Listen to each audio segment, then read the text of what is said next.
So where are you going to set up at? Outside the library, 3 separate crime scenes. I've been doing this for a long time.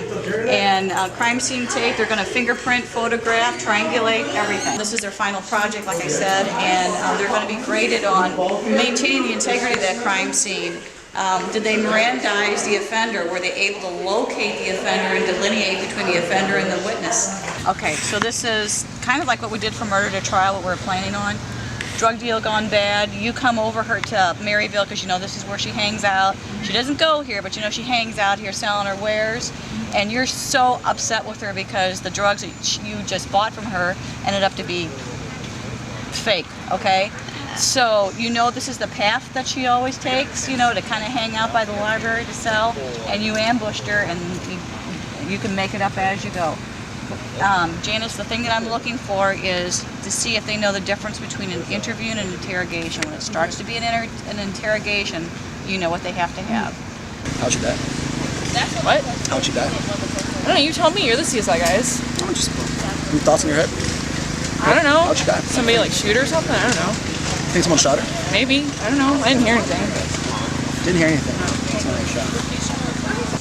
This one is a true story. With the snake in the bag, that's a true story. That's the one I did last year when I investigated. This wasn't a true story as well, with the baby in the backpack. That's Found the true body as here. well. This one I just made up. I made up as I walked from my office in here. Actually.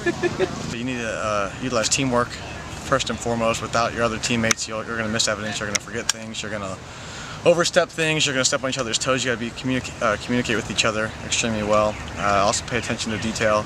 There's always going to be things that you missed, and there could be a shell 10 feet away from the body that you lose, which could be the key part of evidence to convicting someone for the murder. And just for officer safety, there's no problem with detaining someone, even putting them in handcuffs until you understand what this crime scene is. And I've always been taught as an officer, as well as I'm teaching my students, you treat everything as a homicide crime.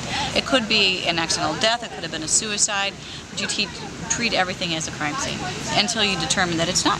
I've done this 6 times. We've taken baby steps throughout the semester regarding triangulation of evidence, how to do it correctly, bagging of evidence, how to do that correctly. And this is the big apex of the whole semester. So they've had made opportunities to make mistakes along the way of the semester, but if today, if they make anything a mistake and they actually go onto the street or do something state, local, or federal, they'll recall what they did here on campus. Oh, I forgot to Mirandize that person, and I asked them a guilt-seeking question. For me, as long as they maintain that integrity of the crime scene and keep to the letter of the law, then I'm a happy professor here.